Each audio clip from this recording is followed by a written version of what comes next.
স্বাগতম জনাইছো এয়া হল দ্য প্ৰাইম টাইম শো। অৱশেষত কংগ্ৰেছৰে এআইডিএফৰ মিত্ৰতা চূড়ান্ত হল। কংগ্ৰেছৰ মিত্ৰতাৰ প্ৰস্তাৱত মোহৰ মাৰিলে বদৰুদ্দিন আজমলে। এআইডিএফৰ কোৰ কমিটিৰ বৈঠকত গ্ৰহণ কৰা হয় কংগ্ৰেছৰে মিত্ৰতা কৰাৰ চূড়ান্ত সিদ্ধান্ত। কংগ্ৰেছৰ মহাজোঁট বন্ধনৰে নিৰ্বাচনী বৈতৰণি পাৰ হোৱাৰ কুচকাৱাজ আৰম্ভ কৰিলে আজমল বাহিনীয়ে। এআইডিএফে গঠন কৰিলে ইস্তাহাৰ কমিটি আৰু নিৰ্বাচনী প্ৰচাৰ কমিটি। এআইডিএফৰ ষষ্ঠদশ প্ৰতিষ্ঠা দিৱসৰ দিনাই বদৰুদ্দিন আজমলৰ উপস্থিতিত দুদিনীয়াকৈ অনুষ্ঠিত হয় কোৰ কমিটিৰ বৈঠক।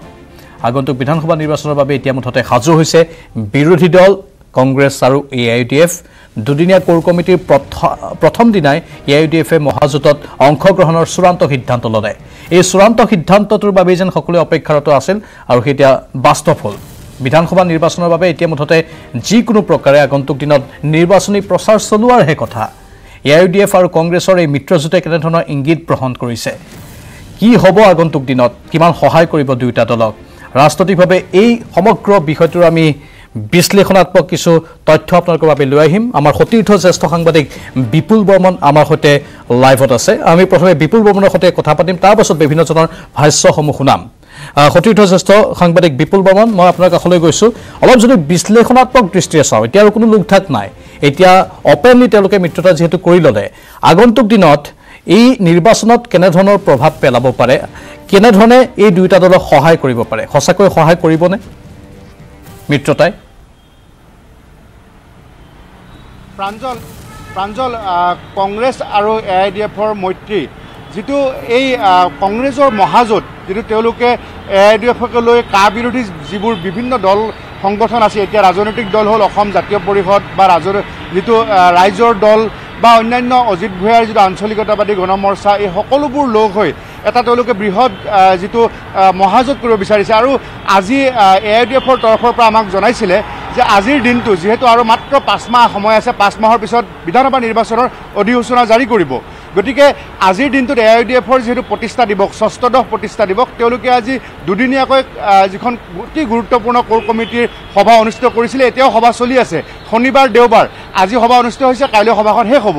আৰু তেওঁলোকে সভাৰ মাজতে তেওঁলোকৰ সাধাৰণ সম্পাদক, যিয়ে যোৱাবাৰ মানকাছাৰ বিধানসভা সমষ্টিত ন্যূনতম মাত্ৰ 1-1.5 হাজাৰ ভোটত পৰাজয় বৰণ কৰিছিলে, তেওঁ যিটো আমিনুল ইছলাম, তেখেতে আজি সংবাদ মাধ্যমক সম্বোধন কৰি কৈছিলে যে আজি যিটো কংগ্ৰেছ এআইডিএফৰ লগতে মহাজোঁটৰ মিত্ৰতাৰ ক্ষেত্ৰত তেওঁলোকে অংশগ্ৰহণ যে কৰিব, তেওঁলোকৰ মৈত্ৰী যে স্থাপন হ'ব, এই কথাটো আজি নিশ্চিত কৰিছে। আৰু এটা কথা ক'বলৈ গ'লে যে মিত্ৰতাত তেওঁলোকৰ মোহৰ পৰিল আজিৰ দিনটোত। এতিয়া যিহেতু সভা চলি আছে, আমি এটা ভিতৰুৱা ডাঙৰ খবৰ গম পাইছোঁ। এই মুহূৰ্তত আমি বিগ ব্ৰেকিং বুলি ক'ব লাগিব যে এআইডিএফে 4টা সমষ্টি তেওঁলোকে যিটো কংগ্ৰেছক এৰি দিব। এআইডিএফৰ হাতত থকা 4টা যিটো বৰ্তমানৰ MLA আছে, 4টা ছিট, আৰু ঠিক তেনেধৰণে কংগ্ৰেছেও 4টা সমষ্টি এআইডিএফক এৰি দিব। ইয়াৰ ভিতৰত 2টা ছিট খাটাং হৈছে। মই 2টা ছিট ক'ব বিচাৰিছোঁ যে তেওঁলোকে আনুষ্ঠানিকভাৱে ঘোষণা কৰা নাই। আমি এআইডিএফৰ সূত্ৰৰ পৰা জানিব পাৰিছোঁ যে বৰ্তমান সময়ত নাওবৈচা বিধানসভা সমষ্টিৰ আসনখন এআইডিএফে ৰিপুণ বৰাৰ বাবে এৰি দিব বিচাৰিছে। আনহাতে দক্ষিণ কৰিমগঞ্জ আসনখন কংগ্ৰেছৰ জ্যেষ্ঠ নেতা, প্ৰাক্তন মন্ত্ৰী তথা কোৰ কমিটিৰ সদস্য ছিদ্দিক আহমেদৰ বাবে এৰি দিব বিচাৰিছে। এতিয়া এই দুখনৰ ক্ষেত্ৰত খাটাং হৈছে বুলি আমাক এআইডিএফৰ তৰফৰ পৰা জনাইছে। আন দুখন তেওঁলোকে এৰিব, এখন হ'ল দক্ষিণ অভয়াপুৰীত যিটো অনন্ত মালো আছে সেই আসনখন, আৰু এখন হ'ল ভৱানীপুৰ আসনখন এৰিব, সেইখনত আছে আবুল কালাম আজাদ। আৰু ঠিক তেনেকৈ কংগ্ৰেছে 4খন আসন এৰিব। কংগ্ৰেছৰ যি সাম্ভাৱ্য 4খন আসন, বদৰপুৰ আৰু তেওঁলোকে মানকাছাৰ আৰু লাহৰীঘাট, এই ধৰণে তেওঁলোকে সমষ্টি এৰিব। মানকাছাৰ সমষ্টিটো আমিনুল ইছলামৰ বাবে এৰি দিব। গতিকে প্ৰধানতঃ 2টা সমষ্টিলৈ আজি তেওঁলোকৰ নিশ্চিত হৈছে এক প্ৰকাৰ। এইটো হ'ল, মই পুনৰবাৰ কৈছোঁ, ৰিপুণ বৰাৰ বাবে নাওবৈচা সমষ্টি এআইডিএফে এৰি দিয়াটো প্ৰায় খাটাং হৈছে। আনহাতে দক্ষিণ কৰিমগঞ্জ সমষ্টিটো ছিদ্দিক আহমেদৰ বাবে এআইডিএফে তেওঁলোকৰ বিধায়কগৰাকীয়ে আসনখন হয়তো এৰি দিব। কিন্তু এই মুহূৰ্তত এই যিটো মহাজোঁটৰ প্ৰসংগ চলি আছে, প্ৰাঞ্জল, মই আপোনাৰ জৰিয়তে এই অসম নৰ্থ ইষ্টৰ এই মুহূৰ্তত ক'ব বিচাৰিছোঁ যে তেওঁলোকে যোৱাবাৰ ভাগ হৈ 2016 চনত নিৰ্বাচন খেলিছিল বাবে তেওঁলোকে 22খন আসন হেৰুৱাইছিলে। গতিকে তেওঁলোকে আমিনুল ইছলামে কোৱা কথা বা মামুন ইমদাদুল হক চৌধুৰীয়ে আমাক কোৱা কথা যে বৰ্তমানৰ 40গৰাকী, যিহেতু 25গৰাকী বিধায়ক আছে কংগ্ৰেছৰ, এগৰাকী ঢুকাইছে শিৱসাগৰৰ পৰা, গতিকে আৰু 14গৰাকী আছে এআইডিএফৰ, যোগ কৰি দিলে আমি ধৰি ল'লোঁ 40খন, আৰু তাৰ লগত তেওঁলোকে যোৱাবাৰ হেৰুৱা 22খন আসন যোগ কৰি দি তেওঁলোকে 62 কৰিব বিচাৰিছে। আনহাতে তেওঁলোকে যিবোৰ তেওঁলোকৰ মহাজোঁটৰ দল থাকিব, ৰাভাৰ দল, বড়োৰ দল বা ৰাইজৰ দল বা তেওঁলোকে জাতীয় দলকো পৰিষদকো বিচাৰিছে। তেওঁলোকে বিপুল সেইখিনি কথা আমি ভালদৰে পাতিম।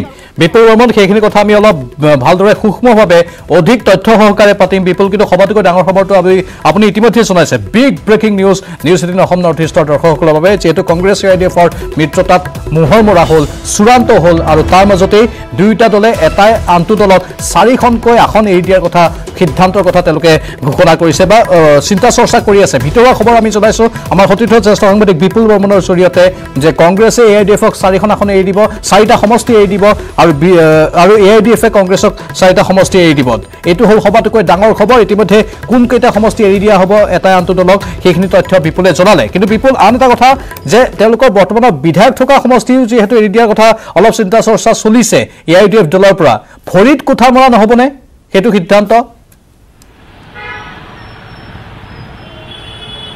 চাওক ইয়াৰ আগতেও যদি আমি কওঁ যে অসম গণ পৰিষদ দল ভাৰতীয় জনতা পাৰ্টিৰ লগত যেতিয়া মিত্ৰতা কৰিছিলে তেতিয়া অসম গণ পৰিষদ দলে তেওঁলোকে নিজৰ হাতত থকা দুখন আসন এৰি দিছিলে যেনেকৈ বিশ্বনাথ চাৰিআলি আসনখন প্ৰবীণ হাজৰিকাৰ আসনখন বিজেপিক এৰি দিছিলে ঠিক তেনেকৈ কলাইগাঁও সমষ্টিত তেওঁলোকৰ ৰুলিং MLA আছিলে মুকুন্দৰাম চৌধুৰী এৰি দিছিলে আৰু তাৰ বিনিময়ত বিজেপিও দুখন চিট এৰি দিছিলে পাটাচাৰকুছিখন এৰি দিছিলে তেওঁলোকৰ মনোৰঞ্জন দাস আছিল বিজেপিৰ বিধায়ক আনহাতে সত্যব্ৰত কলিতা য'ৰ কমলপুৰ সমষ্টিৰ পৰা খেলিছিল তাত যাদৱ ডেকা আছিলে গতিকে এৰা ধৰাৰ ৰাজনীতিৰে সদায় যুঁজ দিব লাগিব 2016 চনত মই উদাহৰণ দিলোঁ বিজেপি আৰু অগপৰ ক্ষেত্ৰত গতিকে এইবাৰ বিগ ব্ৰাদাৰ কংগ্ৰেছে যে তেওঁলোকৰ সৰু ভাতৃ AIDFক এৰি দিব এইকেইখন আসন 4খন ৰুলিং চিট আৰু ঠিক AIDFেও 4খন আসন এৰিবৰ কাৰণে সাজু হৈছে কিন্তু তেওঁলোকে কৈছে যে এয়া কংগ্ৰেছ আৰু AIDFৰ মিত্ৰতা নহয় এয়া কংগ্ৰেছ আৰু AIDFৰ মৈত্ৰী নহয় এয়া গোটেই যিটো বিৰোধীৰ মহাজোঁট যিয়ে কা বিৰোধিতা কৰিছিলে এই পৰ্যন্ত আছুৱে তেওঁলোকে নাচুৰ বান্ধা হৈ আছে কৈছে যে আমি কংগ্ৰেছ আৰু AIDFৰ পৰা সমদূৰত্বত থাকিব বিচাৰে কিন্তু আজি আমিনুল ইছলাম বা যোৱাকালি মামুন ইন্দ্ৰৰ হক চৌধুৰীয়ে তেওঁলোকক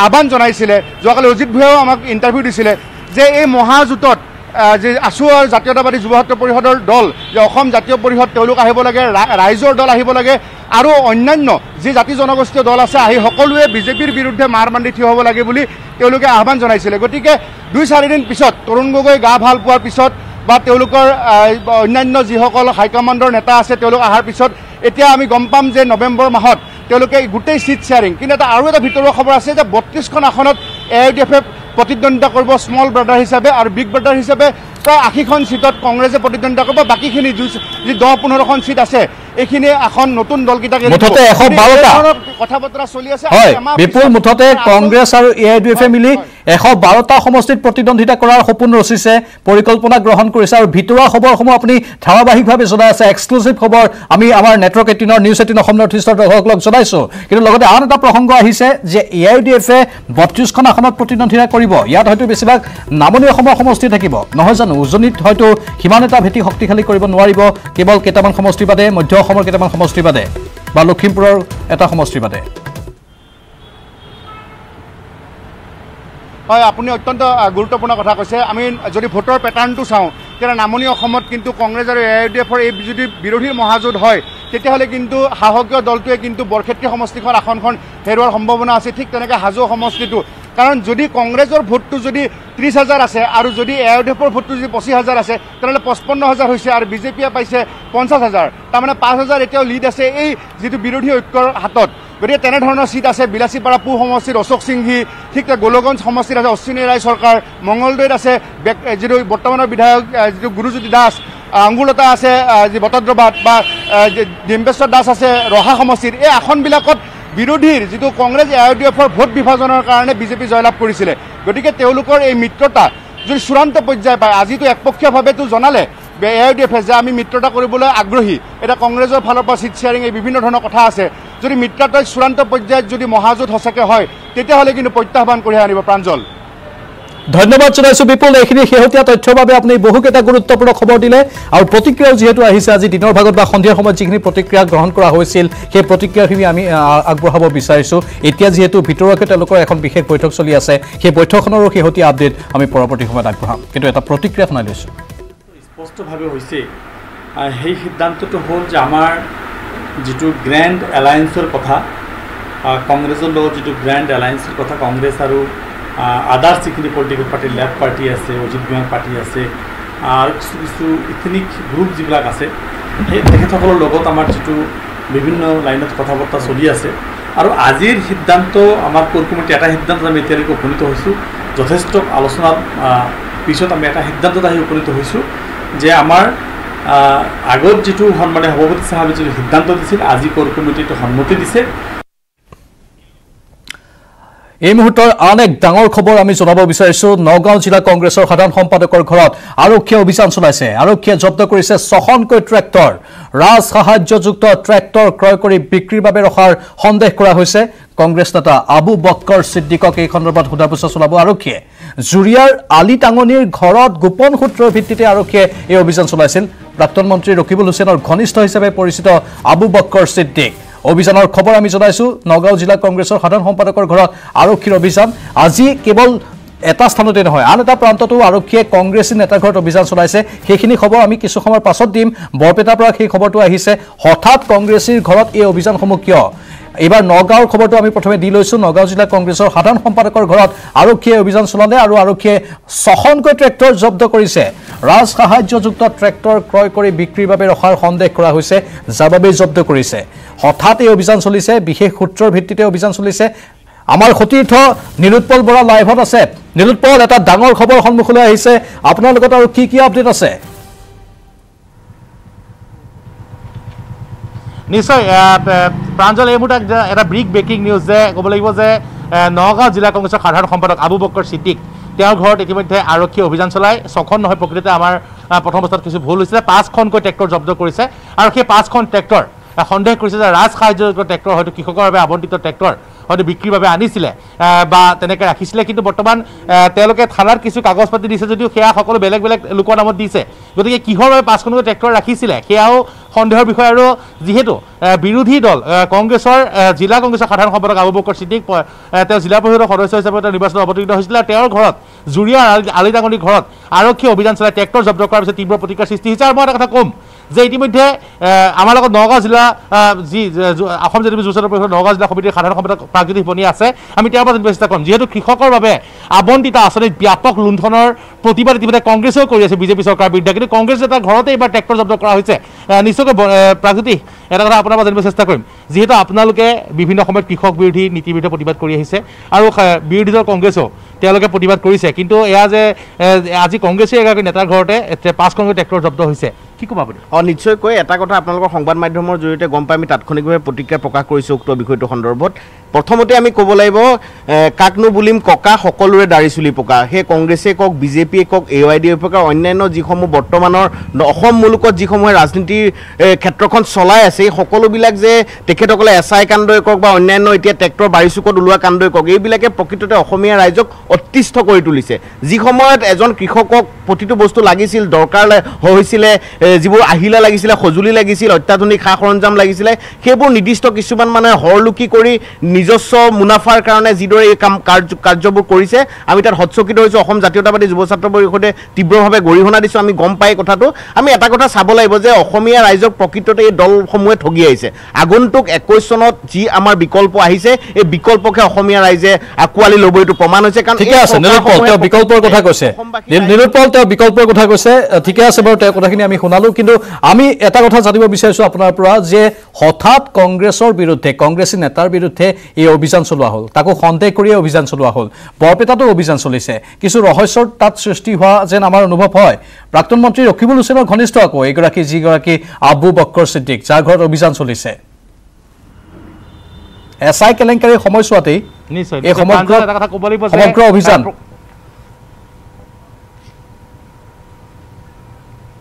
নিশ্চয় প্ৰাঞ্জল, এটা কথা ক'ব লাগিব যে যিহেতু দেখিবলৈ পোৱা গৈছে যে বিগত প্ৰায় 3 দিন ধৰি কংগ্ৰেছে সমগ্ৰ ৰাজ্যৰ চুকে কোণে প্ৰতিবাদ কৰিছে SI কেলেংকাৰীৰ বিৰুদ্ধে হওক বা উত্তৰ প্ৰদেশৰ যি ঘটনা, উত্তৰ প্ৰদেশৰ ঘটনাত বিশেষকৈ ৰাহুল গান্ধীক যিহেতু ৰাহুল গান্ধীৰ যিটো ঘটনা সংঘটিত, ৰাহুল গান্ধীক আক্ৰমণ কৰাৰ যি অভিযোগ উত্থাপিত হৈছে বা সেই তাৰ পিছতে যি কংগ্ৰেছে দেখিবলৈ পোৱা গৈছে যে তেওঁলোকে জোৰদাৰ প্ৰতিবাদ কৰিছে। কিন্তু সেই সময়তে অসম চৰকাৰে কংগ্ৰেছৰ নেতাৰ ঘৰত অভিযান আৰম্ভ কৰিছে। কিন্তু এটা কথা ক'ব লাগিব যে যিহেতু ইয়াৰ পূৰ্বতে 15 বছৰ কংগ্ৰেছে শাসন কৰিছিলে, সেই সময়তো ব্যাপক দুৰ্নীতিৰ অভিযোগ আছিলে আৰু এতিয়াও সেইসকল নেতাই পুৰণি অভ্যাসখিনি এৰিব পৰা নাই।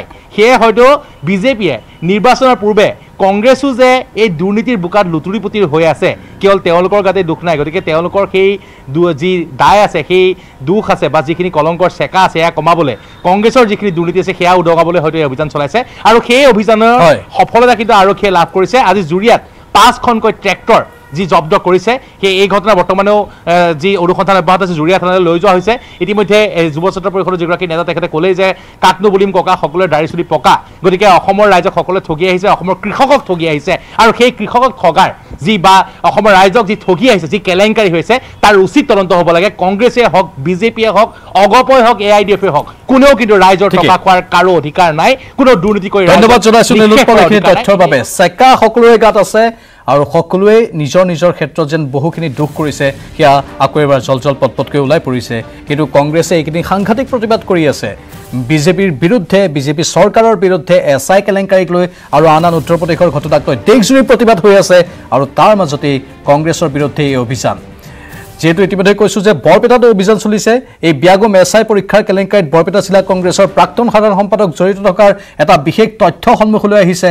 এই তথ্য লাভ কৰাৰ পিছতে বৰপেটা জিলা কংগ্ৰেছৰ প্ৰাক্তন সাধাৰণ সম্পাদক ৰকিবুল ইছলামৰ ঘৰত আৰক্ষীয়ে অভিযান চলাইছে কিছু সময় পূৰ্বে ৰকিবুল ইছলামৰ বৰপেটা ভোগৰান্ধাৰ ঘৰত নলবাৰী থানাৰ আৰক্ষী আৰু বৰপেটা আৰক্ষীয়ে যুটীয়া অভিযান চলায় জিলা কংগ্ৰেছৰ সাধাৰণ সম্পাদক ৰকিবুল ইছলামৰ পত্নী খুলখালী কেইজনে পঞ্চায়ত আৰু গ্ৰামোন্নয়ন বিভাগত চাকৰি পাইছিল সম্প্ৰতি ৰকিবুল ইছলাম পলাতক হৈ আছে এগৰাকী কংগ্ৰেছ নেতা পলাতক হৈ থকাৰ শেহতীয়া খবৰ সন্মুখলৈ আহিছে ক'ত গ'ল ৰকিবুল ইছলাম তেওঁৰ ঘৰত অভিযান চলিছে কিন্তু তেওঁ নাই তেওঁ পলাতক অৱস্থাত আৰু তেওঁ বিভিন্ন সময়ত চাকৰি লোৱাৰ ক্ষেত্ৰত বহু দুৰ্নীতি কেলেংকাৰী সংগঠিত কৰাৰ অভিযোগ উত্থাপন হৈছে ইতিমধ্যে আমি জনাইছোঁ যে ৰকিবুল ইছলামৰ বৰপেটাৰ ভোগৰান্ধাৰ ঘৰত নলবাৰী থানা আৰক্ষী আৰু বৰপেটা আৰক্ষীয়ে যুটীয়া অভিযান চলাইছে জিলা কংগ্ৰেছৰ সাধাৰণ সম্পাদকৰ পদত থকাৰ সময়ছোৱাতেই তেওঁলোকে পঞ্চায়ত আৰু গ্ৰামোন্নয়ন বিভাগত চাকৰি পাইছিল বুলি এটা খবৰ আহিছে আমি অধিক তথ্যৰ বাবে আমাৰ সতীৰ্থ নিৰঞ্জন দাসৰ সৈতে যোগাযোগ স্থাপন কৰিছোঁ নিৰঞ্জন কি শেহতীয়া খবৰ আছে আপোনাৰ লগত প্ৰাঞ্জল এতিয়া দেখা গৈছে যে SI কেলেংকাৰীত নতুনকৈ কংগ্ৰেছৰ নাম সাঙুৰ খাই পৰিছে আজি দুদিন আগতে জয়ন্ত মল্ল বৰুৱাই কৈছিল যে বৰপেটা জিলা কংগ্ৰেছৰ সাধাৰণ সম্পাদক এগৰাকী জড়িত হৈ পৰিছে SI কেলেংকাৰীত এই SIG নিযুক্তিৰ বৃহৎ কেলেংকাৰী হৈছে তাত জড়িত হৈ পৰিছে সেই ক্ষেত্ৰত কংগ্ৰেছে কি ক'ব আৰু এই উত্তৰটো আমি বিচাৰিছিলোঁ আমি বৰপেটা জিলা কংগ্ৰেছৰ পৰা বিচাৰিছিলোঁ আৰু সেয়ে বৰপেটা জিলা কংগ্ৰেছে কৈছিল যে তেওঁলোকৰ যদি কোনোবা যদি জড়িত হৈ থাকে তেনেহ'লে নিজে ধৰি দিব কিন্তু আজি দেখা গ'ল যে নলবাৰী জিলা যি আৰক্ষী আছে অতিৰিক্ত আৰক্ষী অধীক্ষক আৰু বৰপেটাৰ OCৰ নেতৃত্বত এটা অভিযান চলে আৰু এই অভিযানত প্ৰাক্তন সাধাৰণ সম্পাদক বৰপেটা জিলাৰ ৰফিকুল ইছলামৰ ঘৰত তেওঁৰ যি ভোগৰান্ধাৰ ঘৰ আছে ভোগৰান্ধাৰ ঘৰত অভিযান চলা হয় কিন্তু তেওঁক ঘৰত আৰক্ষীয়ে পাবলৈ সক্ষম নহ'ল তেওঁক ঘৰত বিচাৰি নাপালে আৰু তেওঁ ঘৰত অভিযান চলাই তেওঁৰ ঘৰত তালাচী চলায় কিন্তু আমি তাৰ পিছত যেতিয়া অভিযান চলাই যোৱাৰ পিছত আমি তেওঁৰ পত্নীক তেওঁ প্ৰশ্ন কৰিছিলোঁ বা সুধিছিলোঁ যে তেওঁলোকৰ পৰা কিবা পাইছে নেকি বা কিবা লৈ গৈছে নেকি তেওঁ পত্নী জানিবলৈ দিয়ে যে তেওঁলোকৰ পৰা কোনো ধৰণৰ একো বস্তু জব্দ কৰা নাই আৰু আৰক্ষীক আমি সুধিছিলোঁ যে কি কাৰণে অভিযান চলা হৈছে কিন্তু আৰক্ষীয়ে আমাক নজনালে কি কাৰণে অভিযান চলোৱা হৈছে আৰক্ষীয়ে নজনালে মই নিৰঞ্জন দাস আপোনাৰ পৰা জানিব বিচাৰিছোঁ এতিয়া যেন এনে অনুমান হৈছে এই সমগ্ৰ প্ৰক্ৰিয়াটো এই সমগ্ৰ বিষয়টো ৰাজনৈতিক খেললৈহে পৰ্যবেক্ষিত হ'বলৈ ধৰিছে লাহে লাহে নিশ্চয়কৈ এই কথাটোৱে এতিয়া চৰ্চাৰ বিষয় হৈ পৰিছে যে যি বৃহৎ নিযুক্তি কেলেংকাৰী SI নিযুক্তি কেলেংকাৰী যিহেতু নিযুক্তি কেলেংকাৰী হৈছিল এই কেলেংকাৰীত বিজেপিৰ নাম জড়িত হোৱাৰ লগে লগে জড়িত কৰিব খোজা হৈছে নেকি কংগ্ৰেছকো বা আন দলকো জড়িত কৰিব খোজা হৈছে নেকি এইটো এটা চিন্তাৰ বিষয় হৈ পৰিছে বা প্ৰশ্নৰ বিষয় হৈ পৰিছে গতিকে সময়তে দেখা যাব এই যি অভিযান চলাইছে তেওঁলোকক ধৰাৰ পিছত বা তেওঁলোকক অভিযুক্ত কৰিব পাৰে নে তেওঁলোকৰ পৰা কি তথ্য বাহিৰ কৰে মুঠতে নিৰঞ্জন নিৰপেক্ষ হ'ব লাগে কংগ্ৰেছীয়ে হওক বিজেপিয়ে হওক বা আন দলে হওক বা যিসকলে কেলেংকাৰীবোৰ সংঘটিত কৰিছে তেওঁলোকক কৰায়ত্ব কৰিব লাগে তেতিয়া ৰাইজৰ আস্থা অটুট থাকিব সেইটোৱে সকলোৱে এতিয়া ক'ব বিচাৰিছে ধন্যবাদ জনাইছোঁ নিৰঞ্জন দাস এইখিনি তথ্যৰ বাবে দ্য প্ৰাইম টাইম শ্ব' চলি থাকিব আৰু বহুকেইটা বিষয় আমি আপোনালোকৰ বাবে লৈ আহিম কিন্তু এইখিনিতে সময় হৈছে বাণিজ্যিক বিৰতিৰ আপুনি চাই আছে দ্য প্ৰাইম টাইম শ্ব' অৱশেষত ভাৰত পালেহি মডিফাইড বয়িং 777 ৰাষ্ট্ৰপতি উপৰাষ্ট্ৰপতি আৰু প্ৰধানমন্ত্ৰী নৰেন্দ্ৰ মোদীৰ ভ্ৰমণৰ বাবে ব্যৱহৃত হ'ব এই বিমানখন বৃহস্পতিবাৰে দিল্লীত অৱতৰণ কৰে এই বিশেষ বিমানখনে আমি এই বিমানখনৰ কিছু দৃশ্য আপোনালোকক দেখুৱাইছোঁ ৰাষ্ট্ৰপতি উপৰাষ্ট্ৰপতি আৰু দেশৰ প্ৰধানমন্ত্ৰী মোদীয়ে ভ্ৰমণৰ বাবে ব্যৱহাৰ কৰিব এই বিমানখন যাক কোৱা হৈছে এয়াৰ ফ'ৰ্চ 1 ঠিক যেন আমেৰিকা যুক্তৰাষ্ট্ৰৰ আৰ্হিত আমেৰিকা যুক্তৰাষ্ট্ৰত যেনেকৈ এয়াৰ ফ'ৰ্চ 1 আছে যিখন আমেৰিকাৰ ৰাষ্ট্ৰপতি ডোনাল্ড ট্ৰাম্পে ব্যৱহাৰ কৰে বা প্ৰত্যেকগৰাকী ৰাষ্ট্ৰপতিয়ে সময় সময় ব্যৱহাৰ কৰে ঠিক একেধৰণে ভাৰতৰ ক্ষেত্ৰতো এই বিমানখন প্ৰযোজ্য হ'ব এই বিমানখন ব্যৱহাৰ কৰা হ'ব মডিফাইড বয়িং 777 ৰাষ্ট্ৰপতি উপৰাষ্ট্ৰপতি আৰু প্ৰধানমন্ত্ৰীৰ বাবে এক নতুন ৰূপত ভিতৰৰ সেই দৃশ্য আমি আপোনালোকক দেখুৱাই আছো আলোকচিত্ৰত কেনে ধৰণৰ হ'ব এই বিমানখন আৰু অত্যাধুনিক কি সা-সুবিধা সমৃদ্ধ ইয়াৰ পূৰ্বে যি বিমান ব্যৱহাৰ কৰিছিল ভাৰতৰ প্ৰধানমন্ত্ৰী ৰাষ্ট্ৰপতি উপৰাষ্ট্ৰপতিয়ে সেইসমূহ বিমান কেনেকুৱা আছিল সেইসমূহ বিমানৰ সৈতে এইখন বিমানৰ কি পাৰ্থক্য সেইখিনি জনাবলৈ আমি যোগাযোগ স্থাপন কৰিছো লেফটেনেণ্ট জেনেৰেল PK ভৰালী ডাঙৰীয়াৰ সৈতে লগতে যেহেতু তেওঁ এভিয়েশ্যন কোৰৰ সৈতে জড়িত হৈ আছিল এই সন্দৰ্ভত তেওঁৰ সকলো তথ্য আছে মই সেইকাৰণে তেওঁৰ লগত যোগাযোগ স্থাপন কৰিছো PK ভৰালী ডাঙৰীয়া স্বাগতম জনাইছো আৰু এই সন্দৰ্ভত আপোনাৰ হাতত কি তথ্য আছে কেনে ধৰণে এই নতুন মডিফাইড বয়িং 777 সহায় কৰিব আগৰ যিসমূহ বিমানত দেশৰ প্ৰধানমন্ত্ৰী ৰাষ্ট্ৰপতি উপৰাষ্ট্ৰপতিয়ে ভ্ৰমণ কৰিছিল তাৰ সৈতে ইয়াৰ কি পাৰ্থক্য আছে নমস্কাৰ মিতুল নমস্কাৰ লেফটেনেণ্ট জেনেৰেল ডাঙৰীয়া এয়াৰ ইণ্ডিয়াৰ বয়িং 747 পেছেঞ্জাৰ এয়াৰক্ৰাফ্ট হিচাপে ব্যৱহাৰ হয় আৰু এই এনে পেছেঞ্জাৰ হিচাপে ব্যৱহাৰ কৰি থকা 747 দুখন এৰোপ্লেন আমেৰিকালৈ টেক্সাছলৈ উভতাই পঠায় তাতে মডিফিকেশ্যন কৰি প্ৰেচিডেণ্ট ভাইচ প্ৰেচিডেণ্ট আৰু প্ৰাইম মিনিষ্টাৰৰ কাৰণে যিখন VVIP এৰোপ্লেন বনাইছে সেইখনৰ নতুন নামটো হ'ল বয়িং 777-300 ER মানে এক্সটেণ্ডেড ৰেঞ্জ এই এৰোপ্লেনখনৰ কিছুমান বিশেষত্ব আছে বাহিৰৰ পৰা দেখিবলৈ হ'লে এৰোপ্লেনখন বয়িং 747ৰ নিচিনাই দেখিব কিন্তু তাৰ ভিতৰৰ পিনে যিবোৰ মডিফিকেশ্যন হৈছে তাৰ জৰিয়তে তাত পেছেঞ্জাৰ হিচাপে বহি যাব পৰা সুবিধাও আছে আৰু লগতে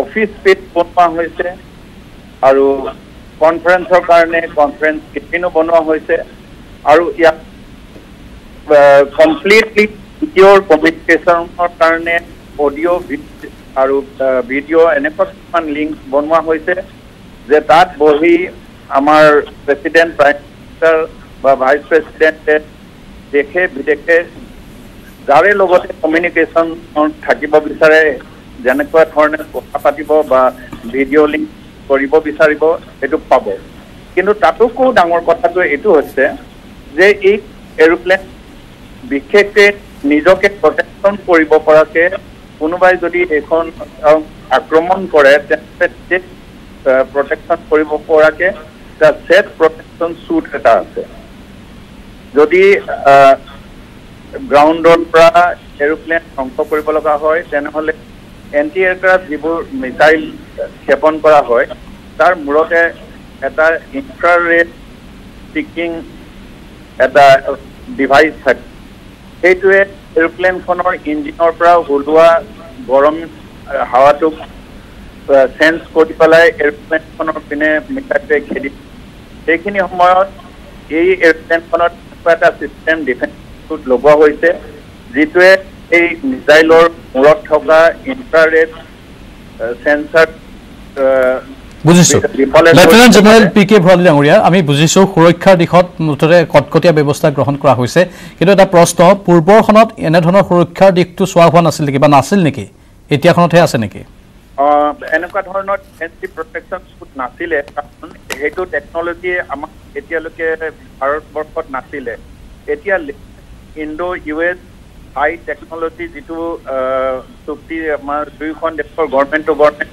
কৰা হৈছে তাৰ অন্তৰ্গতহে বয়িং কোম্পানীয়ে এই ডিফেন্স শ্বুটটো লগাব পাৰিছে ধন্যবাদ PK ভৰালী ডাঙৰীয়া এয়া আছিল লেফটেনেণ্ট জেনেৰেল PK ভৰালী তেওঁ যিহেতু এভিয়েশ্যন কোৰৰ সৈতে জড়িত হৈ আছিল সেয়েহে তেওঁ সামগ্ৰিকভাৱে সকলো তথ্য আপোনালোকৰ বাবে আগবঢ়ালে সুৰক্ষাৰ দিশটো বিশেষকৈ চোৱা হৈছে এইখন বোয়িং 777 আৰু এই সুৰক্ষাৰ দিশটোৱে সবাতোকৈ ডাঙৰ বিষয় দেশৰ প্ৰধানমন্ত্ৰী ৰাষ্ট্ৰপতি উপৰাষ্ট্ৰপতি যেতিয়া বিদেশ ভ্ৰমণলৈ যায় তেতিয়া সেই সুৰক্ষাৰ দিশটোৰ ওপৰত নজৰ ৰাখি এইখন বিমান বিশেষভাৱে সাজু কৰা হৈছে কেৱল সুৰক্ষাৰ দিশতে নহয় আন কেতবোৰ বহুখিনি বিষয় তাত সন্নিবিষ্ট হৈ আছে সকলো কাম এতিয়া এই এয়াৰ ফ'ৰ্চ 1 বা বোয়িং 777ৰ জৰিয়তে কৰিব পাৰিব দেশৰ মুৰব্বীসকলে এবাৰ এটা বিশেষ বিষয় আপোনালোকৰ বাবে আমি লৈ আহিব বিচাৰিছো দেশৰ ভিতৰতেই অসমত সবাতোকৈ অধিক নাৰীজনিত অপৰাধৰ ঘটনা সংঘটিত হৈছে উত্তৰ প্ৰদেশৰ কথা আমি কৈ আছো উত্তৰ প্ৰদেশৰ কথা সকলোৱে জানো উত্তৰ প্ৰদেশ এতিয়া শিৰোনামত আহিছে এটা বিশেষ ঘটনাৰ পাছত এগৰাকী যুৱতীক দলবদ্ধ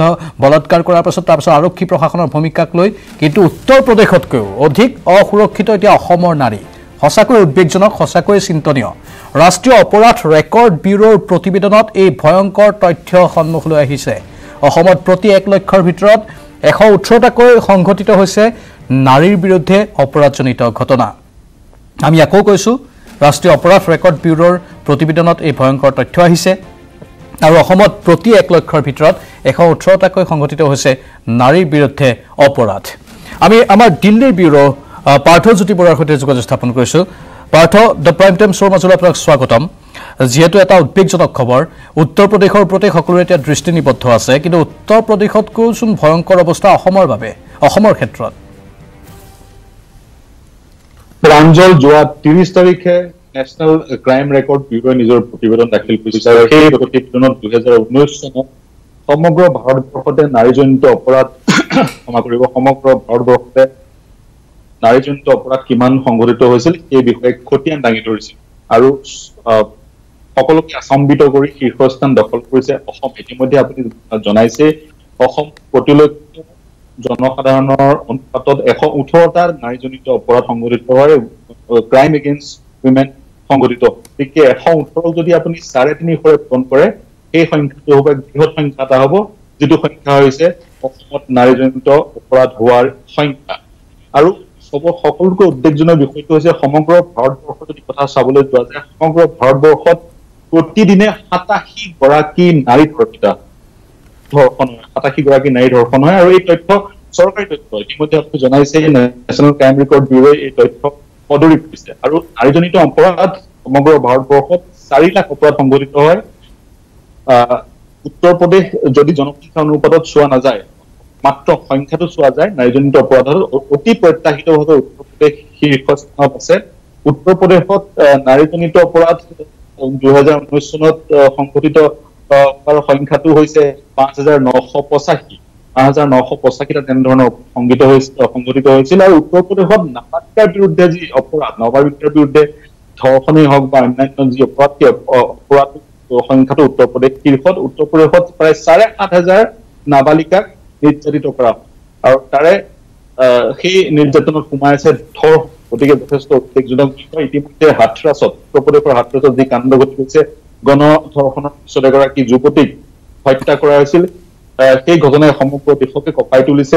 প্ৰতিবাদ সাব্যস্ত কৰিছে কিন্তু অসম পিছ পৰি থকা নাই মই পুনৰ কৈছো অসমত 1 লক্ষ জনসাধাৰণৰ অনুপাতে 118টা তেনেধৰণৰ ঘটনা সংঘটিত আৰু যদি সেই 118ক 3.5 পূৰণ কৰা হয় তেতিয়া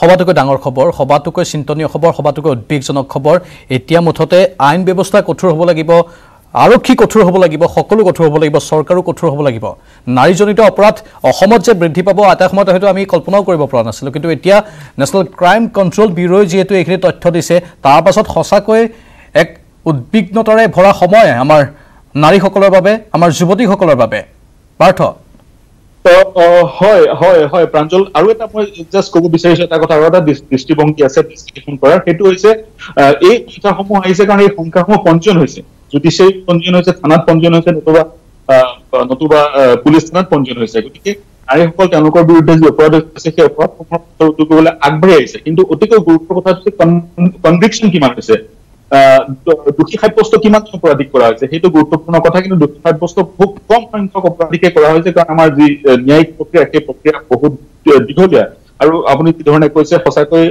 পুলিচ বা প্ৰশাসন আৰু সষ্টম হ'ব লাগিব তেওঁলোকে আৰু এই ধৰণৰ অপৰাধসমূহ যাতে নহয় সেই তাৰ কাৰণে পদক্ষেপ গ্ৰহণ কৰিব লাগিব ডাঙৰ কথাটো হৈছে আমাৰ সমাজখন সচেতন হ'ব লাগিব সমাজৰ প্ৰতিজন ব্যক্তি সচেতন হ'ব লাগিব আমাৰ সমাজত যি সৰু সৰু কিছুমান ৰীতি নীতি আছে বা যি সমাজত প্ৰচলিত যি চিন্তাধাৰা আছে সেই চিন্তাধাৰা পৰিৱৰ্তন হ'ব লাগিব তেতিয়াহে অসমত বা ভাৰতবৰ্ষত নাৰী সুৰক্ষিত। ঠিক আছে, ধন্যবাদ জনাইছোঁ পাৰ্থ এইখিনি তথ্যৰ বাবে। আৰু এই চিন্তনীয় খবৰটোৰ মাজতেই সকলো ব্যৱস্থা কঠোৰ হ'লে এনেধৰণৰ অপৰাধীক যদি লগে লগে শাস্তি বিহা হয়, সঁচা অৰ্থত ফাষ্ট ট্ৰেক আদালতত যদি বিচাৰ প্ৰক্ৰিয়া হয়, যেতিয়ালৈকে এই অপৰাধীবোৰে ভয় নাখাব তেতিয়ালৈকে কিন্তু এনে অপৰাধ কেতিয়াও হ্ৰাস নাপাব। আমি আগন্তুক দিনত চৰকাৰ, আৰক্ষী, সকলো আইন ব্যৱস্থা সকলোকে আহ্বান জনাইছোঁ, অনুৰোধ জনাইছোঁ এই বিষয়টোৰ ওপৰত অতি সূক্ষ্মভাৱে ভালদৰে যাতে দৃষ্টি দিয়ে। দ্য প্ৰাইম টাইম শ্ব' চলি থাকিব। পুনৰ সময় হৈছে বাণিজ্যিক বিৰতিৰ। নিৰ্বাচনৰ প্ৰাক্ষণত এতিয়া ৰাজ্যত শেহতীয়াকৈ আত্মপ্ৰকাশ ঘটিছে ইটোৰ পিছত সিটোৰ ৰাজনৈতিক দলৰ। নতুনকৈ আঞ্চলিক দলৰ জন্মলাভত আৰম্ভ হৈছে শাসকীয় বিজেপিৰ কটু বাক্যবান। কোনোৱে যদি নতুন ৰাজনৈতিক দলক পিচিও আখ্যা দিছে, কোনোৱে আকৌ কৈছে মাছৰ পোনা মেলা দি দল খোলা বুলি। অসমত পিচিঅ'ৰ দৰে জন্ম পাইছে ৰাজনৈতিক দলসমূহে।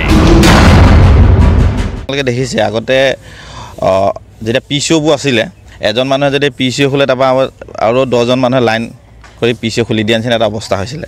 আৰু আজিৰ তাৰিখত কি হৈছে, অসমত সামগ্ৰিকভাৱে ৰাজনৈতিক দল গঠন কৰাৰ এটা প্ৰতিযোগিতা নামি পৰিছে। কিন্তু অসমৰ প্ৰকৃতাৰ্থত যিবোৰ সমস্যা, এই সমস্যাবোৰ সমাধান কৰিবলৈ নতুনকৈ গঠন হোৱা কোনো এটা ৰাজনৈতিক দলে আগবাঢ়ি অহা নাই। মাছৰ পোনা মেলা দি দল খুলিছে আন্দোলনকাৰীসকলে। মাছে পোনা মেলা দি যদি মেলে তেতিয়াহ'লে সেইটো ৰাইজে কি বুলি ক'ব? এইটো বেপাৰ বুলি হৈছে এতিয়া ইলেকশ্যনৰ সময়ত। অধিক মাছত বগলী কণা হ'ব নেকি? প্ৰশ্ন বিৰোধী দলপতি দেৱব্ৰত শইকীয়াৰ। তৎকালীনভাৱে বিশেষ মন্তব্য দিব নিবিচাৰোঁ, কিন্তু অসমীয়াত এষাৰ কথা আছে অধিক মাছত বগলী কণা, আৰু ইপিনে ইংৰাজীত এষাৰ কথা আছে দ্য মোৰ দ্য মেৰিয়াৰ। সেই গতিকে মই এতিয়া কোনটো দিশত নিজকে সিদ্ধান্তৰ ক্ষেত্ৰত অসমৰ ৰাইজে আগবঢ়াব সেই কথাটো মই এতিয়াও নিশ্চিত হোৱা নাই। মুখ্যমন্ত্ৰী সোণোৱালে ক'লে জিলতাৰ শিপা নাই, সি তিষ্ঠি থাকিব নোৱাৰে। যে আমাৰ শিপা বহুত শিপা শক্তিশালী, কাৰণ যোৱা দিনবিলাকত আমি দেখিলোঁ ৰাইজৰ মাজত পঞ্চায়ত ইলেকশ্যনত দেখিছোঁ, উপ নিৰ্বাচনত দেখিছোঁ, বিভিন্ন সময়ত বিভিন্ন ধৰণৰ পৰিস্থিতি উদ্ভৱ হৈছিল যদিও কিন্তু শেষত ৰাইজে আমাকে আঁকোৱালি লৈছে। গতিকে সেই বিশ্বাসেৰে মই কওঁ আমি নিশ্চিতভাৱে পুনৰ চৰকাৰ গঠন কৰিম। মন্ত্ৰী হিমন্ত বিশ্ব শৰ্মাই ক'লে ৰাজ্যত ইমানবোৰ দল গঠন হৈছে, নৱগঠিত আঞ্চলিক দলবোৰ একগোট নহ'লে নিৰ্বাচনী প্ৰচাৰত সকলোৰে নাম লোৱাটোৱে সমস্যা হৈ পৰিব। মই বিচাৰোঁ যে সকলো আঞ্চলিক ৰাজনৈতিক দল একত্ৰিত হওক, নহ'লে ইলেকশ্যনৰ মিটিঙত ইমান যদি নাম লৈ থাকোঁ কাৰোবাৰ নহয় ক'ৰবাত ভুল হৈ যাব। গতিকে আমি বিচাৰিছোঁ যে সকলো আঞ্চলিক ৰাজনৈতিক দল এটা হওক আৰু তেওঁলোক একেলগে থাকক, নহ'লে ইলেকশ্যনৰ মিটিঙত এনেকৈ লিষ্টত নাম কওঁতে 20-25টা নাম ক'ব লগা হ'লে নাম ভুলো হৈ যাব, আমাৰ সকলোৰে অসুবিধা হ'ব। কৃষক মুক্তিৰ উদ্যোগত নতুন ৰাজনৈতিক দল, ৰাইজৰ দল গঠন হোৱাৰ পিছত আৰম্ভ হৈছে নতুন ৰাজনৈতিক সমীকৰণ। কাৰ কি লাভ হ'ব, কাৰ ভোট বিভাজনে কাৰ পতন আনিব, সকলো গণনা আৰম্ভ হৈ গৈছে। কংগ্ৰেছৰ মতে নতুন দলে সহায় কৰিব কংগ্ৰেছক। বিজেপি দলক অসমৰ পৰা উৎখাত কৰাৰ স্বাৰ্থতেই কা বিৰোধী আন্দোলনৰ সৈতে জড়িত থকা সকলো ৰাজনৈতিক দলকেই একগোট কৰি মহাজোঁট বন্ধনৰ প্ৰয়োজন আছে বুলি মন্তব্য কৰিছে কংগ্ৰেছ বিৰোধী দলৰ উপদলপতি তথা সাংসদ গৌৰৱ গগৈ। কা বিৰোধী আন্দোলনৰ পিছত জন্ম লৈছে, তেওঁলোকক আমি স্বাগতম জনাইছোঁ আৰু সকলোকে আহ্বান জনাইছোঁ কি ৰাইজৰ ওচৰত যাওক। যেতিয়া ৰাইজৰ ওচৰলৈ সঁচাকৈ যাব তেতিয়া ৰাইজে নিজে পৰামৰ্শ দিব কি অসমৰ ৰাইজ এবাৰ বিজেপিক বিদায় দিবলৈ বিচাৰিছে।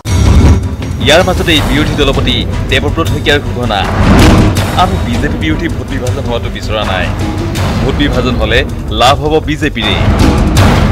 বিজেপি বিৰোধী যিমান ভোট আছে এইখিনি বিভাজন নোহোৱাটোৰ বাবে আমি এটা প্ৰচেষ্টা হাতত ল'ব লাগে, আৰু সেইবাবে মই প্ৰথমৰ পৰাই কৈ আহিছোঁ যে আমি সকলোৱে এটা নীতি আদৰ্শৰ ভিত্তিত অসমৰ স্বাৰ্থ ৰক্ষা কৰিবলৈ কি কি কৰিব লাগে এক বিস্তৃত কাৰ্যসূচী আমি গ্ৰহণ কৰি সেই কাৰ্যসূচীৰ ছত্ৰছায়াত যিসমূহে চামিল হ'ব পাৰে সেই সকলোকে লোৱা উচিত। নৱগঠিত দললৈ শুভকামনা জনাই এই দল গঠনে বিজেপিত কোনো প্ৰভাৱ নেপেলায় বুলি দাবী সাংসদ প্ৰধান বৰুৱাৰ। দুইটা দললৈকে আমাৰ ফালৰ পৰা শুভেচ্ছা যাচিছোঁ ভাল হ'ব গণতন্ত্ৰত যিমান পাৰ্টিচিপেশ্যন হয় সিমানেই ভাল আৰু আমি ভাবোঁ গণতন্ত্ৰৰ প্ৰকৃত যিটো স্পিৰিট সেই স্পিৰিটত তেওঁলোকেও আগবাঢ়িব বুলি আমাৰ বিশ্বাস ইফালে বিজেপিত ৰাইজৰ দল গঠনে কোনো প্ৰভাৱ নপৰে বুলি ক'বলৈ গৈ ৰাজ্যিক বিজেপিৰ মুখপাত্ৰ নোমল মমিনে পোনপটীয়াকৈ আক্ৰমণ কৰিলে সত্যপ্ৰকাশ্য ৰাইজৰ দলক ক'লে আন্দোলন মানে ৰাজনৈতিক দল নহয় নিৰ্বাচনক বেপাৰ হিচাপে লৈছে নতুন দলবোৰে নিজৰ স্বাৰ্থ পূৰণৰ বাবে খোলা হৈছে এই ৰাজনৈতিক দলসমূহ বিধায়ক মন্ত্ৰী মুখ্যমন্ত্ৰী হোৱাৰ সপোন দেখিছে আন্দোলনকাৰীসকলে প্ৰকৃতাৰ্থত তেখেতসকলে অসমৰ ৰাইজৰ স্বাৰ্থত কাম কৰা নাছিল নিজৰ স্বাৰ্থত কৰিছিল আজি নিজৰ স্বাৰ্থটো পূৰণ কৰিবলৈ ভিন্ন দল খুলিছে ভাবিছে কাইলৈ চিফ মিনিষ্টাৰ হ'ব মন্ত্ৰী হ'ব MLA হ'ব কিন্তু কথা হৈছে এটা আকাশত চাং পতাৰ দৰে তেখেতসকলে হৈছে এইবাৰ যি নতুন দলকেইটা খুলিব তেখেতসকলে গম পাব যে ৰাজনীতিটো কি বস্তু ৰাজনৈতিক দল খুলি পেলাই ৰাজনীতি কৰা কি বস্তু আৰু কা আন্দোলনটো কি বস্তু ইফালে ইয়াৰ পূৰ্বে আছুৰ নেতৃত্বত গঠন হৈছিল অসম জাতীয় পৰিষদ নৱগঠিত ৰাইজৰ দলক অসম জাতীয় পৰিষদৰ আহ্বায়ক চিত্তৰঞ্জন বসুমতাৰীয়ে শুভকামনা জনালে ঠিকেই কিন্তু সমালোচনা কৰিবলৈ নেৰিলে ক'লে কৃষক মুক্তি আহ্বান জনোৱা এক দল এক প্ৰতীক আৰু এক পতাকা এটা ৰাজনৈতিক দলৰ বাবে কেতিয়াও গ্ৰহণযোগ্য হ'ব নোৱাৰে এক দল এক প্ৰতীক এই কথাটো আমি আহ্বান কৰা নহয় এইটো কোনোবা জোৰ আমাৰ এই বস্তুটো সোমাই দিব কাৰণ নিজৰ চকীৰ কথা আছে বিভিন্ন ক্ষুদ্ৰ অসমাঞ্চলিক দলবিলাক আছে কিছুমান দল সংগঠনে নিজৰ চকীৰ বজাই ৰাখিব বিচাৰে গতিকে এইটো কিমান গ্ৰহণযোগ্য এই কথাটো আমি চিন্তা চৰ্চা কৰিব লাগিব কিন্তু কোনোবাই এটা ফৰ্মুলা ঠিক কৰি দিব এইটো আমি গ্ৰহণ কৰি দিব ব্যুৰ ৰিপৰ্ট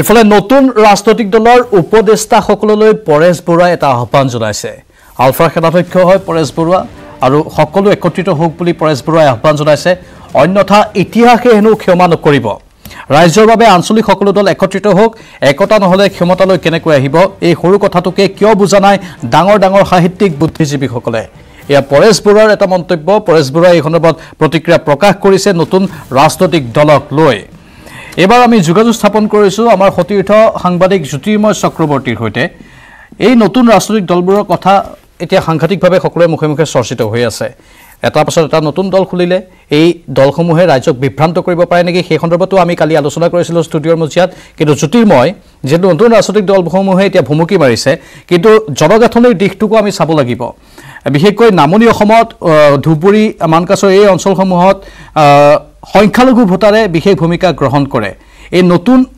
আঞ্চলিক দলসমূহ ৰাজ্যৰ দলেই হোক অসম জাতীয় পৰিষদেই হোক তাৰ মানুহে এই দলসমূহৰ নাম শুনিছেনে কি প্ৰতিক্ৰিয়া তেওঁলোকৰ যদি শুনিছে হয় প্ৰাঞ্জল কথাটো হ'ল গুৰুত্বপূৰ্ণ কথাটো হ'ল দল ইতিমধ্যে খুলিছে কেইবাটাও দল আহিছে কালি তেনেকুৱা ৰাইজৰ দলো আহিছে কিন্তু এতিয়ালৈকে আমি বিভিন্ন ব্যক্তিৰ লগত যোগাযোগ কৰাৰ পিছত তেনেধৰণৰ কোনো প্ৰতিক্ৰিয়া আমি তেনেধৰণৰ পোৱা নাই তেওঁলোকৰ আচলতে ক্ৰিয়া প্ৰতিক্ৰিয়া তেনেকুৱা কাৰণ তেওঁলোকৰ ইয়াতে তেনেকুৱা কোনো আচলতে ৰাইজৰ মাজত সেইটোলৈ চৰ্চাৰ বিষয়বস্তু হৈ উঠা নাই সেয়াই কিন্তু গুৰুত্বপূৰ্ণ হৈ গৈছে কাৰণ যদি আমি কেৱল মাত্ৰ ধুবুৰী দক্ষিণ চামৰ মানকাছৰৰ কথা কওঁ ইয়াত 7টা বিধানসভা সমষ্টি আছে আৰু সাইডৰ আমি লগতে লাগি থকা কাখৰীয়া যদি কওঁ বিটিচিৰ কোকৰাঝাৰ জিলাৰ এটা বৃহত্তৰ অঞ্চল আছে য'ত 3টাকে বিধানসভা অঞ্চল আছে মুঠ 10টা বিধানসভা সমষ্টি এই অঞ্চলটোত কিন্তু এতিয়ালৈকে এই নতুন ৰাজনৈতিক দলসমূহলৈ তেনেকুৱা কোনো উংগম নাই মানুহৰ মনত তেনেকুৱা কোনো চৰ্চাৰ বিষয়বস্তু নাই ইয়াক কেৱল মাত্ৰ কিছু মানুহ ব্যক্তিক আমি যোগাযোগ কৰিছোঁ তেওঁলোকৰ মতে ইয়াৰ ছ'চিয়েল মিডিয়াৰ এটা চৰ্চাৰ বিষয় হৈ পৰিছে তাৰ বাহিৰে আচলতে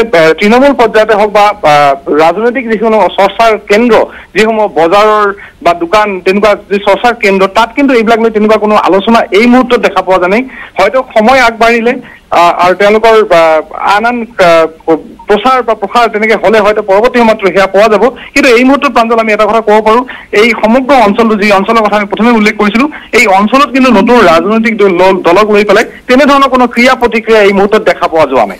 জ্যোতিৰ্ময়, ই স্বাভাৱিকতে প্ৰভাৱ পেলাব একোটা ৰাজনৈতিক দলৰ ক্ষেত্ৰত, কাৰণ আমি জানো কংগ্ৰেছ UIDFৰ সেই অঞ্চলসমূহত কেনেধৰণৰ মানে শক্তি আছে, লগতে বিজেপিও এতিয়া সেই অঞ্চলসমূহত নতুনকৈ নিজৰ শক্তি বৃদ্ধি কৰিবলৈ অহৰহ চেষ্টা কৰি আছে। এই নতুন ৰাজনৈতিক দলসমূহে প্ৰত্যেকটো সমষ্টিকে গুৰুত্ব দিয়াটো প্ৰয়োজন, তেওঁলোকেও কৈছে, কিন্তু এই প্ৰত্যেকটো সমষ্টিক গুৰুত্ব দিয়াৰ পৰ্যায়ত এই যে স্থানসমূহৰ মানুহে নামেই নুশুনা কথাটোৱে স্বাভাৱিকতে প্ৰভাৱ পেলাব। এটা কথা ক'ব লাগিব, বিগত বিধানসভা নিৰ্বাচন যদি আমি চাওঁ, ধুবুৰী জিলাৰ 7টা বিধানসভা সমষ্টিৰ ভিতৰত ধুবুৰী আৰু হাটচিংমাৰী মানকাচৰ জিলা মিলাই পেলাই যিহেতু এতিয়া বৰ্তমান 2খনকৈ জিলা হৈছে, 7টা বিধানসভাৰ ভিতৰত 2টাকে বিধানসভাত বিজেপিয়ে দখল কৰিছিল, 2টা বিধানসভা কংগ্ৰেছে দখল কৰিছিল আৰু 3টাকে বিধানসভা ইয়াত AIUDF দখল কৰিছিল। তেনেক্ষেত্ৰত 7টা বিধানসভা অঞ্চলত এইবাৰ যদি কংগ্ৰেছ আৰু UDFৰ মিত্ৰতা নিৰ্বাচনলৈ সেয়া এতিয়ালৈকে স্পষ্ট এটা ইংগিত আজি হয়তো পোৱা গৈছে কিছু পৰিমাণে যে মিত্ৰতা হ'বই। তেনেক্ষেত্ৰত কিন্তু ইয়াত যি ৰাজনৈতিক আচলতে অংকটো আছে বা ৰাজনৈতিক যিটো আচলতে ফাইট বুলি ক'ব পাৰি এক কথাত, সেয়া কিন্তু এই দুটা দলৰ মাজতে শাসকীয় দল আৰু বিৰোধী AIUDF কংগ্ৰেছৰ মাজতে সীমাবদ্ধ থাকিব বুলি বহুতেই ক'ব বিচাৰে। তেনেক্ষেত্ৰত এই নতুন ৰাজনৈতিক দলসমূহ যাৰ নামেই এতিয়া মানুহে শুনি পোৱা নাই, সেইসমূহ দল নতুনকৈ গঠন হোৱাৰ পিছত কিমান দূৰ তেওঁলোকে প্ৰভাৱ বিস্তাৰ কৰিব পাৰিব, সেয়া কিন্তু এই বৰ্তমানে সেয়া চিন্তাত পৰিছে বহু জ্ঞানী গুণী ব্যক্তিয়ে। ধন্যবাদ জ্যোতিৰ্ময় এইখিনি তথ্যৰ বাবে। এতিয়া এই নতুন আঞ্চলিক ৰাজনৈতিক দলসমূহে এইসমূহ অঞ্চলক অলপ চকু দিয়াটো প্ৰয়োজন, তেতিয়া হয়তো তেওঁলোকক এই বিশেষ বিষয়টোৱে সহায় কৰিব পাৰে, নহ'লে হয়তো কিছু পৰিমাণে খোলঠেকতো পেলাব পাৰে। আমি আগন্তুক দিনত লক্ষ্য ৰাখিম এই সমষ্টিসমূহৰ ক্ষেত্ৰত এই আঞ্চলিক ৰাজনৈতিক দলসমূহৰ কি কি ভূমিকা থাকে।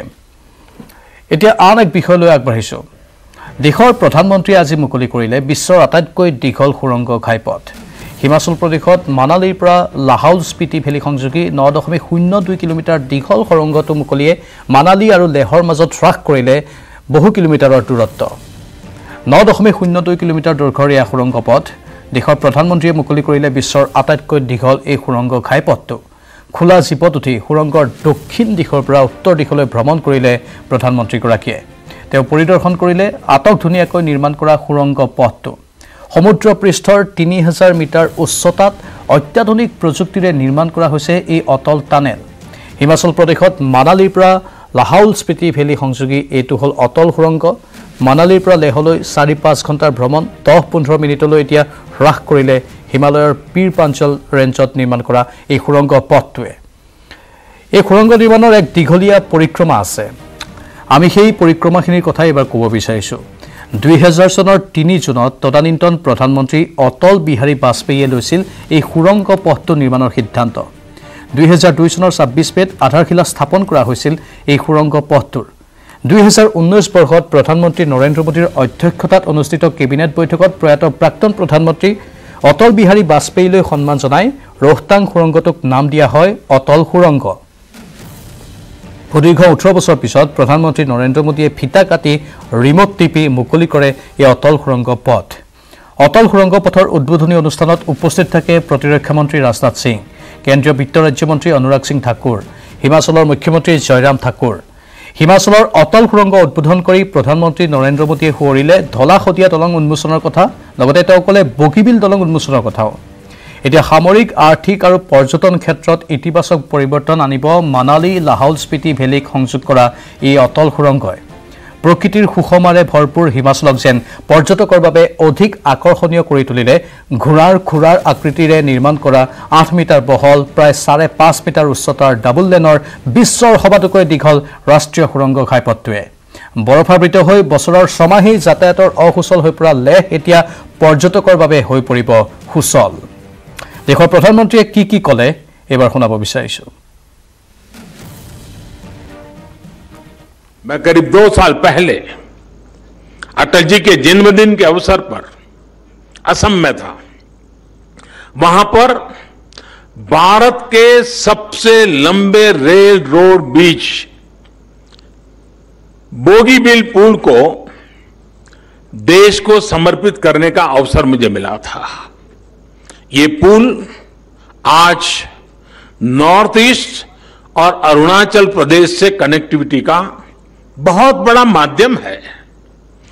बोगीबिल ब्रिज पर भी अटल जी की सरकार के समय ही काम शुरू हुआ था, लेकिन उनकी सरकार जाने के बाद फिर इस पुल का काम सुस्त हो गया। साल 2014 के बाद ही इस काम ने भी गति पकड़ी और 4 साल के भीतर भीतर इस पुल का काम पूरा कर लिया गया। এছাই কেলেংকাৰীৰ এই প্ৰসংগটো উত্থাপন হৈ থকাৰ মাজতে আৰক্ষীৰ কনিষ্টেবল নিযুক্তিৰ ক্ষেত্ৰত মৰিগাঁৱত পাতিছে বজাৰ। ইতিমধ্যে এজনক গ্ৰেপ্তাৰ কৰা হৈছে। যেহেতু ৰাজ্যত এছাই নিযুক্তি কেলেংকাৰীয়ে তুলপা লগাই আছে আৰু সেই সময়তে মৰিগাঁৱত সংঘটিত হৈছে আন এক আৰক্ষী নিযুক্তি কাণ্ড। মৰিগাঁৱত আৰক্ষী কনিষ্টেবল নিযুক্তিৰ ক্ষেত্ৰত চলিছে এখন বৃহৎ বজাৰ। অসমৰ বিভিন্ন জিলাত আৰম্ভ হোৱা আৰক্ষীৰ কনিষ্টেবল নিযুক্তিৰ ক্ষেত্ৰত মৰিগাঁৱত বজাৰ মিলিছে একাংশই। খুদ মৰিগাঁও আৰক্ষী অধীক্ষক নন্দ সিং বৰকলাৰ নামত সংগ্ৰহ কৰিছে ধন। ইতিমধ্যে আৰক্ষীৰ কনিষ্টেবল নিযুক্তিৰ ক্ষেত্ৰত বজাৰ আৰম্ভ কৰা এজনক গ্ৰেপ্তাৰ কৰিছে মৰিগাঁও আৰক্ষীয়ে। আৰু কিমান দিন এনেধৰণৰ বজাৰ চলি থাকিব? এই বজাৰসমূহ আমি ধাৰাবাহিকভাৱে ফাদিল কৰি আছো। কেনেধৰণৰ কেলেংকাৰী সংঘটিত হৈ আছে সেইসমূহ ফাদিল কৰি আছো। প্ৰশ্ন উঠিছে আৰু কিমান দিন চাকৰি নামত বজাৰ বহি থাকিব, কেলেংকাৰী সংঘটিত হৈ থাকিব? নগাঁও জিলাৰ ৰহা আৰক্ষী থানাৰ অন্তৰ্গত দক্ষিণপাট বালিগাঁৱৰ দেৱজিৎ লস্কৰ নামৰ এজনক মৰিগাঁও আৰক্ষীয়ে আটক কৰিছে। মৰিগাঁৱৰে এগৰাকী মহিলা প্ৰাৰ্থীৰ পৰা 1,50,000 সংগ্ৰহ কৰিছে বুলি আৰক্ষী অধীক্ষকে সংবাদ মাধ্যমৰ আগত জনাইছে যদিও আটকাধীন দেৱজিৎ লস্কৰে প্ৰাৰ্থীগৰাকীৰ পৰা 50,000 লোৱা বুলি স্বীকাৰ কৰিছে। আনহাতে এই ক্ষেত্ৰত মৰিগাঁও আৰক্ষীয়ে তদন্ত অব্যাহত ৰাখিছে। কিন্তু সবাতোকৈ চিন্তনীয় কথাটো হ'ল যে এনেধৰণে আৰু কিমান দিন এখন মুকলি বজাৰ চলি থাকিব চাকৰিৰ নামত? এসপ্তাহমানৰ আগৰ পৰা এটা খবৰ আহি আছিলে যে SP মৰিগাঁৱৰ নামত এজন ল'ৰা শ্ৰী দেৱজিৎ লস্কৰ, তেওঁ ৰহা থানাৰ অন্তৰ্গত দক্ষিণপাট বালিগাঁৱত ঘৰ। তেওঁ মৰিগাঁৱৰ কোনো কেণ্ডিডেটৰ পৰা ধন সংগ্ৰহ কৰিছিল। আৰক্ষীৰ ঊৰ্ধ্বতন কৰ্তৃপক্ষৰ লগতো বিষয়টো অৱগত কৰিছিলোঁ আৰু তেওঁ অতি পৰিকল্পিতভাৱে যোৱা ৰাতি আমি তেওঁক গ্ৰেপ্তাৰ কৰিবলৈ সক্ষম হৈছোঁ। আৰু তেওঁ স্বীকাৰ কৰিছে যে তেওঁ আৰক্ষীৰ নিযুক্তিৰ ক্ষেত্ৰত 50,000 টকা লৈছে। কিন্তু মোৰ তথ্য অনুসৰি তেওঁ 4 লাখ টকাত বন্দোবস্ত কৰি 1.5 লাখ টকা ইতিমধ্যে লৈছে। আমাৰ সতীৰ্থ পৱনজ্যোতি ডেকা আছে ফোন লাইনত। পৱনজ্যোতি ডেকা, আপুনি নিজাকৈ যিহেতু ইনভেষ্টিগেশ্যন চলাই আছে, বিশেষকৈ এই সমগ্ৰ ঘটনাৰ আঁৰত কেৱল এই যুৱকজনে নে আন কোনো জড়িত, আপুনি নিজাকৈ বিশেষ সূত্ৰৰ পৰা তথ্যসমূহ আহৰণ কৰি আছে। শেহতীয়া আপডেট আপোনাৰ লগত কি আছে? নিশ্চয়কৈ প্ৰাঞ্জল, আচলতে যি SI আচলতে আৰক্ষী উপ পৰিদৰ্শক নিযুক্তি কেলেংকাৰীৰ পিছতে এইবাৰ জোকাৰি গৈছে সমগ্ৰ অসম। এইবাৰ আৰম্ভ হৈছে, আজিৰ পৰা আৰম্ভ হৈছে আৰক্ষী কনিষ্টেবলৰ শাৰীৰিক পৰীক্ষা। সেই পৰীক্ষাত উত্তীৰ্ণ হ'বৰ বাবে ৰহা থানাৰ অন্তৰ্গত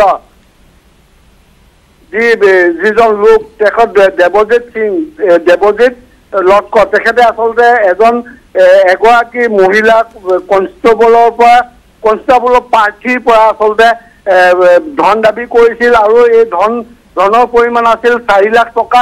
তাৰে আগধন হিচাপে দিছিল আচলতে 1.5 লাখ টকা। সেই 1.5 লাখ টকা তেখেতে সংগ্ৰহ কৰিছিল আৰু তেখেতে কৈছিল যে আপোনাৰ শাৰীৰিক পৰীক্ষা উত্তীৰ্ণ কৰা হ'ব। উত্তীৰ্ণ কৰাৰ পিছত আপুনি বাকী যিখিনি পৰীক্ষা আপুনি সুচাৰুৰূপে পালন কৰা দায়িত্ব তেখেতে লৈছিল। আৰু এই যি দেৱজিৎ লস্কৰ নামৰ যিজন লোক, তেখেতে আচলতে যি আৰক্ষী থানা ৰহা আৰক্ষী থানা অন্তৰ্গত আৰক্ষী থানা অন্তৰ্গত আছিল আৰু তেখেতক আচলতে মৰিগাঁও আৰক্ষী অধীক্ষক যিজন আৰক্ষী অধীক্ষক নন্দ পৱন, এই সমগ্ৰ তথ্যসমূহে প্ৰকৃততে কি সূচাইছে? তলৰ পৰা ওপৰলৈকে সকলোতে কেৱল কেলেংকাৰী নেকি? চাকৰি এতিয়া টকা নিদিলে নাপাবই নেকি?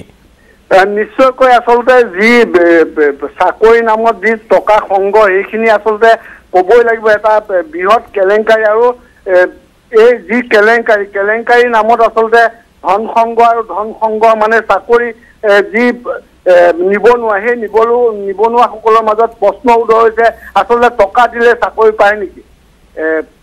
এটা ডাঙৰ প্ৰশ্ন, টকা দিলে চাকৰি পায় নেকি? যাৰ বাবে আমাৰ যিসকল উঠি অহা যুৱ প্ৰজন্ম আছে তেওঁলোকে সাহস গোটাব নোৱাৰে চাকৰিৰ বাবে। এতিয়া পুনৰ SI পৰীক্ষা 22 নৱেম্বৰত অনুষ্ঠিত হ'ব। সেইটো নিয়াৰিকৈ অতি স্বচ্ছতাৰে অনুষ্ঠিত হ'ব বুলি আশা কৰা হৈছে।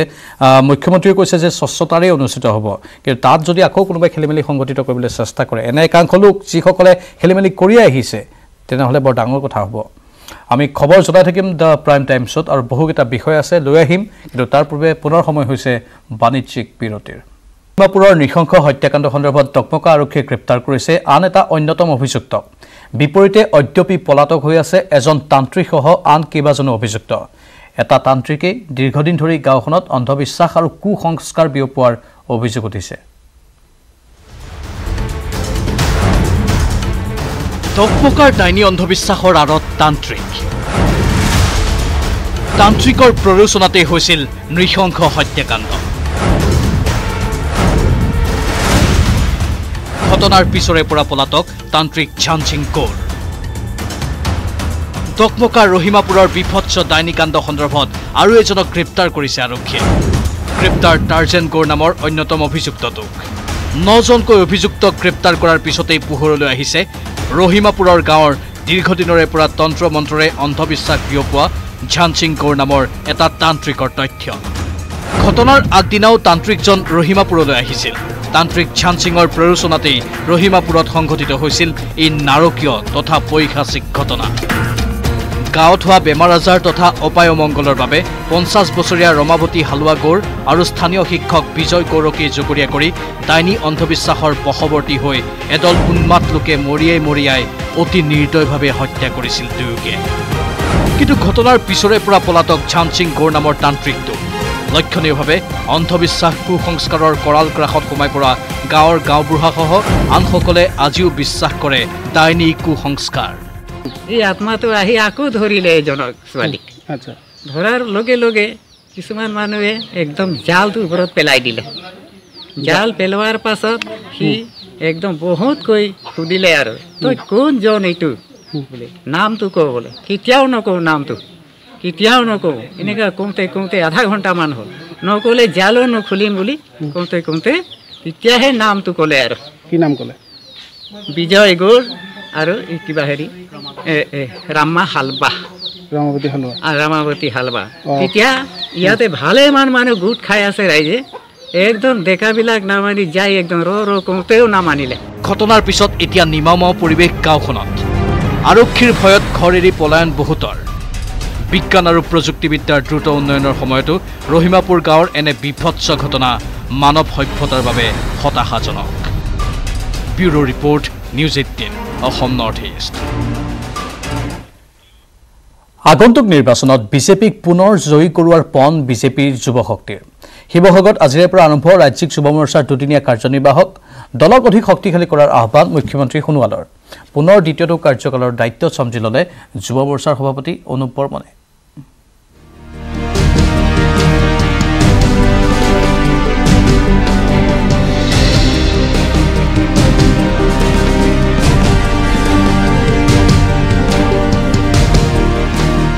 শিৱসাগৰত বিজেপিয়ে বজালে নিৰ্বাচনী ৰণহিঙা। শক্তি প্ৰদৰ্শন কৰিলে বিজেপিৰ যুৱ মৰ্চাই।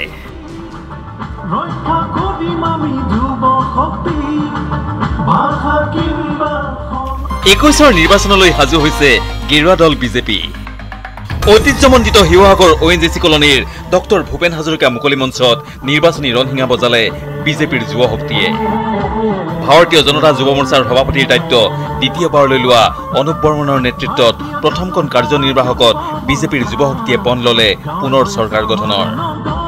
কাৰ্যনিৰ্বাহকৰ প্ৰথম দিনটোত উপস্থিত থাকি যুৱ শক্তিক সাহসেৰে যুঁজ দিবলৈ আহ্বান মুখ্যমন্ত্ৰী সোণোৱালৰ। 42 লাখ সদস্য ভাৰতীয় জনতা পাৰ্টিৰ আজি সৃষ্টি কৰা হ'ল। যি ৰাজনৈতিক দলত অসমৰ দৰে সৰু ৰাজ্যতে যদি 42 লাখ সদস্য থাকে, ইয়াৰ শিপা কিমান গভীৰ। গাঁৱে গাঁৱে চহৰে চহৰে চাহ বাগিচা, পাহাৰ ভৈয়াম বৰাক ব্ৰহ্মপুত্ৰ সকলো ঠাইতে ভাৰতীয় জনতা পাৰ্টিৰ কাৰ্যকৰ্তা বিৰাজমান। যুৱ শক্তিক ৰাষ্ট্ৰশক্তি আখ্যা দিলে দিলীপ শইকীয়াই। আহোম ৰীতিৰে পূজা কৰি ৰঞ্জিত দাসে ক'লে উজনিত ভেটি অধিক সুদৃঢ় কৰাৰ লক্ষ্য বিজেপিৰ। ইফালে যুৱ মৰ্চাৰ ৰাজ্যিক সভাপতিৰ পদ দ্বিতীয়বাৰলৈ লাভ কৰা অনুপ বৰ্মনে যুৱ মৰ্চাৰ 39খন সাংগঠনিক জিলাৰ প্ৰতিনিধিলৈ আহ্বান জনালে। চৰকাৰে ৰূপায়ণ কৰা আঁচনি ৰাইজৰ মাজলৈ নিয়ক যুৱ ব্ৰিগেডে। দুদিনীয়াকৈ অনুষ্ঠিত হোৱা এই কাৰ্যনিৰ্বাহকৰ দ্বিতীয়টো দিনত উপস্থিত থাকিব নেডাৰ আহ্বায়ক মন্ত্ৰী ডক্টৰ হিমন্ত বিশ্ব শৰ্মা। ইফালে এই কাৰ্যসূচীতেই মুকলি কৰা হয় বিজেপিৰ যুৱ মৰ্চাৰ থিম চঙো। লক্ষণীয়ভাৱে এই গীতটোত কণ্ঠদান কৰিছে বিজেপিৰ হৈ গান নাগাওঁ বুলি পূৰ্বতে ঘোষণা কৰা দলটোৰ 9 সদস্য সীমান্ত শেখৰে।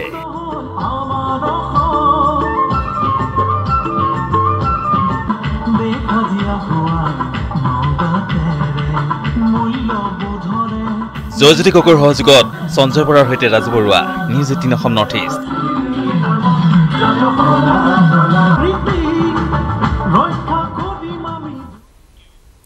এগৰাকী কৌতুক অভিনেতাৰ কঠোৰ জীৱন সংগ্ৰাম।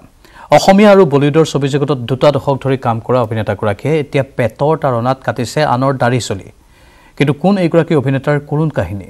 এই ৰিপৰ্ট আগবঢ়াই বিদায় লৈছোঁ আজি দ্য প্ৰাইম টাইমছৰ পৰা। নমস্কাৰ। সমস্যাই লগ নেৰা হৈছে এসময়ৰ জনপ্ৰিয় কৌতুক অভিনেতা ৰাজকুমাৰ ঠাকুৰক। অসমীয়া আৰু বলিউডৰ চলচ্চিত্ৰ জগতত 20 বছৰে কাম কৰাৰ পাছত এতিয়া চেলুনত গ্ৰাহকৰ চুলি দাড়ি কাটি কঠোৰ জীৱন সংগ্ৰামেৰে দিন অতিবাহিত কৰিবলগীয়া হৈছে কাজিৰঙাৰ সন্তান ৰাজকুমাৰ ঠাকুৰে।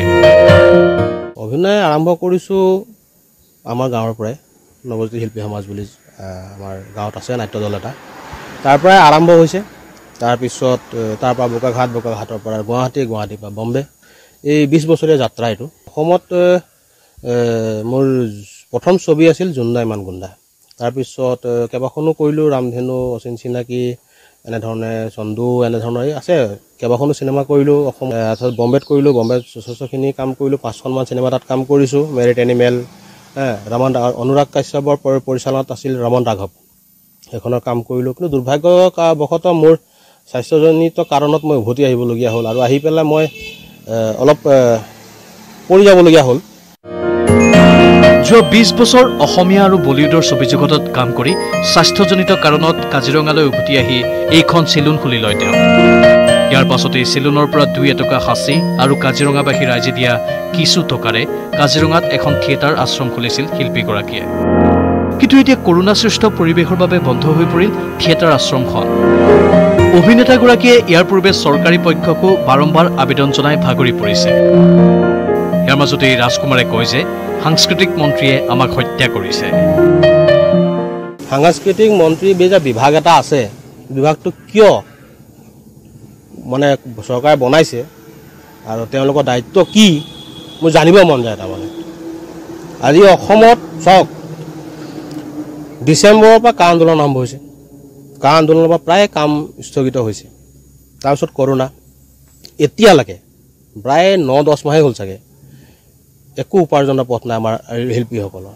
আজি নাট্যকৰ্মীসকলৰ মোবাইল থিয়েটাৰে হওক, এমেচাৰ থিয়েটাৰে হওক বা চিনেমা ইণ্ডাষ্ট্ৰী হওক, লাইটৰ ল'ৰা, technician, spot boy, cameraman, makeup artist, junior artist, senior artist, everything চবৰ কাম বন্ধ হৈ আছে। তেওঁলোকৰ পৰিয়াল কেনেকৈ চলিছে, তেওঁলোকে কেনেকৈ জীয়াই আছে? এইগৰাকী অভিনেতাৰ প্ৰশ্ন, নাট্যকৰ্মত জড়িত এজন শিল্পীয়ে যদি জীয়াই থাকিবলৈ বিকল্প ব্যৱস্থা ল'বলগীয়া হয় তেন্তে সংস্কৃতি চৰ্চা কোনে কৰিব? 1935 চনত অসমত জয়মতী ছবিৰে অসমীয়া ছবি উদ্যোগ আৰম্ভ হৈছিল।